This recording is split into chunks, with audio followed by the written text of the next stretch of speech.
If you traveled back in time to 1996 and asked 6-year-old me to rattle off my favorite NASCAR drivers, one guy who might have snuck his way into the top 10 would be Lake Speed. Now, I didn't really know at the time who he was. I didn't know about his one win at Darlington. I didn't know he spent most of his career as an owner-driver. Hell, I really didn't even know what he looked like. And I certainly didn't know about him winning the 1978 World Go-Karting Championship over Ayrton Senna.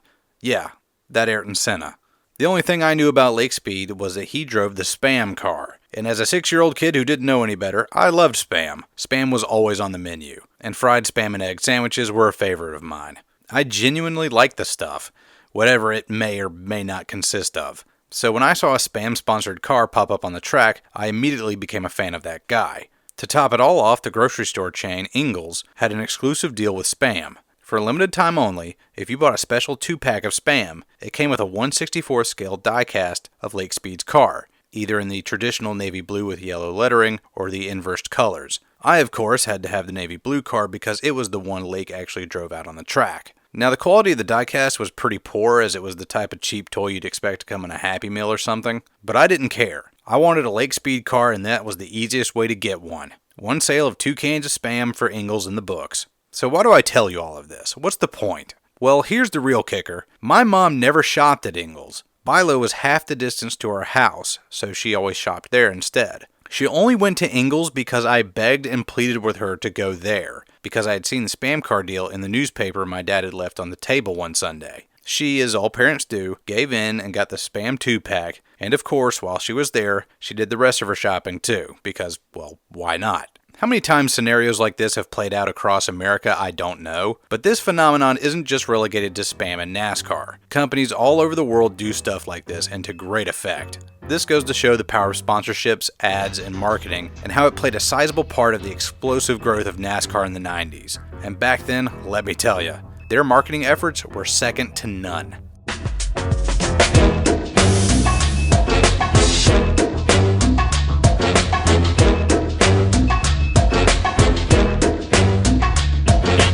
NASCAR's in the doldrums right now, and it could use a resurgence in popularity. And I bring all of this up because I think I have the answer. NASCAR needs to market itself like it did when it was on the upswing in popularity in the 90s. Now let's not mince words here. A big part of it was marketing to children. Big time.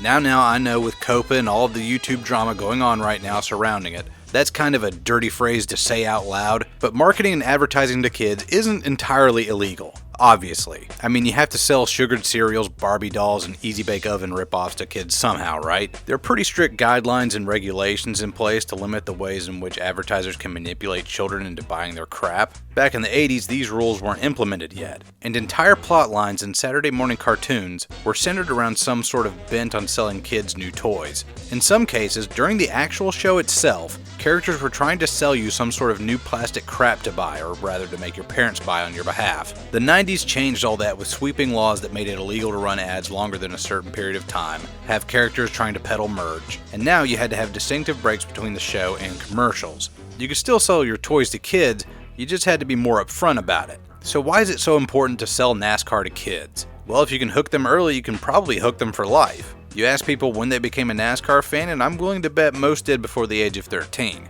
I mean, NASCAR is full of loud, obnoxious, colorful cars flying around at unreasonable speeds. Kids are practically hardwired to like it. You just have to get them to the trough. Enter one of my favorite sponsors of all time, Cartoon Network. Launched in 1992 as a dumping ground for Hanna-Barbera cartoons Ted Turner had bought the rights to, Cartoon Network had morphed into a serious competitor to Nickelodeon, with tons of new original shows like Johnny Bravo and Dexter's Lab. One big push for the network made by Turner Broadcasting was a 4-year-long NASCAR sponsorship foray, oddly enough even sponsoring Lake Speed during his 1998 campaign. They even did commercials for the network on other TV channels, with their driver from 1997, Robert Pressley. Now, Robert Pressley isn't an actor. I mean, he's definitely not an actor, but he's serviceable here. He has some fun with the superimposed characters on screen and even yeets Dexter straight out of his car at one point. It was a lot of fun, and I'm sure it got a lot of kids not just interested in Cartoon Network, but NASCAR too. Ted Turner is in charge of the Turner Broadcasting empire and is actually a big fan of professional wrestling and auto racing. Perhaps he could be persuaded to sponsor a team or a race or two just for old time's sake, and just to see what would happen. You don't even really need to have ads for children's products to hook them either. If you can just get them on board with the product of NASCAR, they'll glom onto the sponsors of their favorite driver, whatever that might be. My favorite driver of all time is Mark Martin, and while I was too young to have a reason to go out and buy Valvoline, he did drive a Busch Series car sponsored by the Winn-Dixie grocery store chain. Now there wasn't a Winn-Dixie anywhere near where I lived, but my family did go on vacation to Myrtle Beach every year. And you know what we found down there? A Winn-Dixie. And I begged my parents to buy any food or drinks that we needed from that Winn-Dixie, which was actually further away than the nearest grocery store, Kroger. Why? Because I loved Mark Martin and god damn it, I wanted to see the inside of a Winn-Dixie. If he's gonna fly their colors, then I'm on board. I want to go see it. Winn-Dixie was one of my favorite sponsors in NASCAR simply because they had some pretty slick paint schemes, and I bought a couple of die-casts because of that. And when I entered the halls of that culinary shopping center, you know what they were selling? More Winn-Dixie die-casts. And of course I had to buy them because I had to have a Winn-Dixie car that I had bought from a Winn-Dixie. Kids are stupid like that. That's why advertising to them is so damned effective. But hell, you don't have to just pigeonhole yourself to advertising to kids. Adults are susceptible to this as well. To this day, the only motor oil I use is Valvoline thanks to that indoctrination I had as a youngster. And I've been known to drink only Brad Light while attending races. NASCAR's bread and butter has always been, well, bread and butter. Consumer items. That's why these days newer sponsors don't really have the same appeal to the average race fan like they used to. I don't think anybody's gonna bank with Ally no matter who they sponsor or for how long. And what the hell even is Toco or Acorn? The Tide Ride has been a favorite paint scheme among NASCAR diehards for a long time, and it's a real shame they're not backing anybody full time right now. Not only that, but back in the day, sponsors like that used to go all in on their drivers. Tide jumped the Hendrick ship with Ricky Rudd in 1994 when he decided to become an owner-driver with his now iconic number 10, and they stuck it out with him for 6 years. When Rusty Wallace left Raymond Beadle's team in 1991 and joined up with Roger Penske, Miller Beer went with him because they had signed a sponsorship deal, not with the team, but with Rusty. Wherever he went, so did Miller, and they stayed loyal partners until Rusty retired in 2004. These are the types of sponsors NASCAR needs more than ever. Consumer brands are still in the sport. Procter Gamble with their various candies and pedigree dog food sponsor Kyle Busch almost every single week. And Busch Beer have really gone all in with Kevin Harvick, letting him race custom paint schemes and even going so far as to rename their beer in his honor for a week. Help yourself to a nice ice-cold Harvick, because we don't want to give unintended free advertising to the Busch brothers, no affiliation. See, that's the kind of driver-sponsor advertising relationships NASCAR needs to help foster these days, and they were all over the place in the 90s. People aren't loyal to products so much as they're loyal to brands, and the more you can make the drivers and the brands one and the same, the better. It was hard to turn on a race back in the day and not be subjected to a litany of driver-sponsor commercials during the breaks, but these even aired outside of races on channels that didn't even carry NASCAR. NASCAR has recently begun advertising their series on non-affiliated networks again, and maybe running ads with Kevin Harvick and Clint Boyer on, say, Twitch and YouTube can rekindle some of that interest. If the NFL can get an end with Crunchyroll, an anime streaming service, because just one of their players is a weeb, then surely NASCAR can do something similar. And that's really the ticket moving forward, utilizing new avenues of advertising. As much as people want to say that advertising doesn't work anymore, nothing could be further from the truth.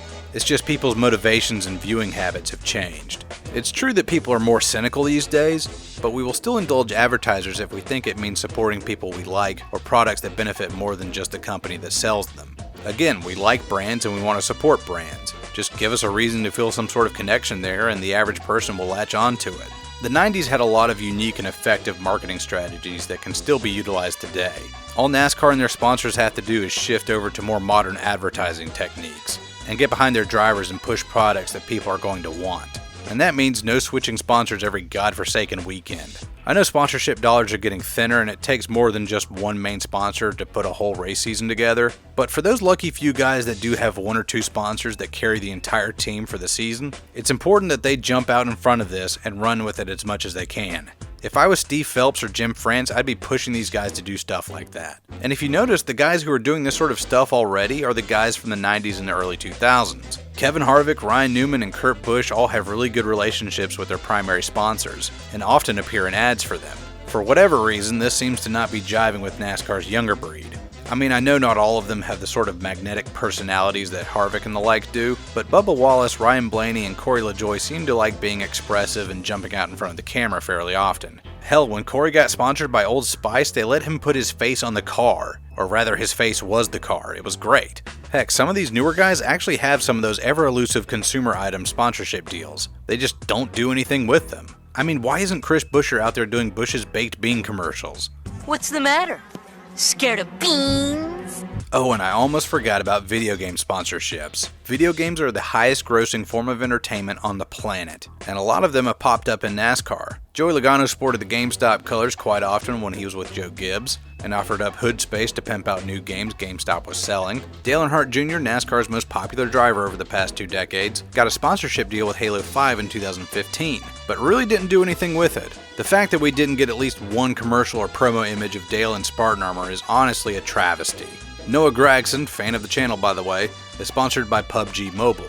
And with the thousands of dollars they've put up to make that happen, did no one think to put Noah in a Twitch ad spot or add him as a character skin? There's a lot of open opportunity here, it's just nobody's taking it. Or God forbid we start advertising, the actual cars that are out there racing on the track. Yeah, I know Harvick's Mustang has more in common with the Space Shuttle than the Mustang I can buy at the local Ford dealership down the road, but that didn't stop NASCAR from doing just that in the 90s. During the time when NASCAR was arguably as far from stock as it had ever been, automakers still used NASCAR to market their vehicles. A showroom Pontiac Grand Prix and the one at the racetrack had almost nothing in common, but they still ran with it in their ads. Say what you will about the Gen 6 cars these days, but they do kinda sorta look like street cars from the front, more so than the Monte Carlos and Grand Prix of the 90s. Sure, it's a stretch, but since when did stretching the truth ever stop advertisers? Now, I know one of your main concerns is going to be, yeah, I know that sounds great and all slap, but isn't it going to be kind of cringy trying to shoehorn NASCAR drivers into commercials and ad space while the sport is at its absolute lowest in popularity? And you know what? You might have a point. Yeah, it might seem kind of weird to put yourself out there and have a million people go, who the hell are these guys supposed to be? But that's the exact question we have to have asked right now. Hey, look at us, we race at unreasonably fast speeds for 500 miles and then sometimes we fight each other at the end of it. Sometimes you just have to man up and force your way into the national conversation.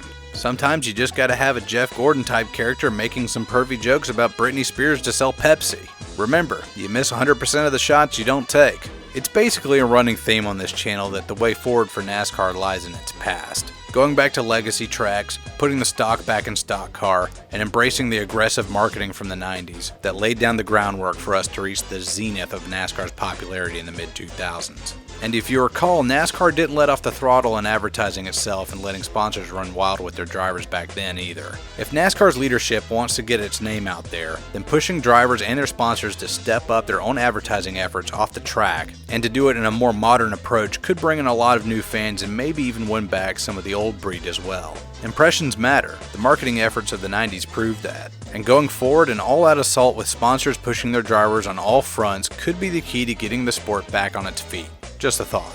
If you want to get the word out or just do your part, then hit up Twitter and let some current sponsors know that they have some race car drivers on payroll, and they're missing out on a massive opportunity here. And if you're loyal to a product or just simply tried it for the first time thanks to you seeing it in NASCAR, let them know that their sponsorship dollars made that happen, and that their payouts are having the desired effect. Now if you'll excuse me, I'm gonna go have a fried spam and egg sandwich. Y'all take it easy.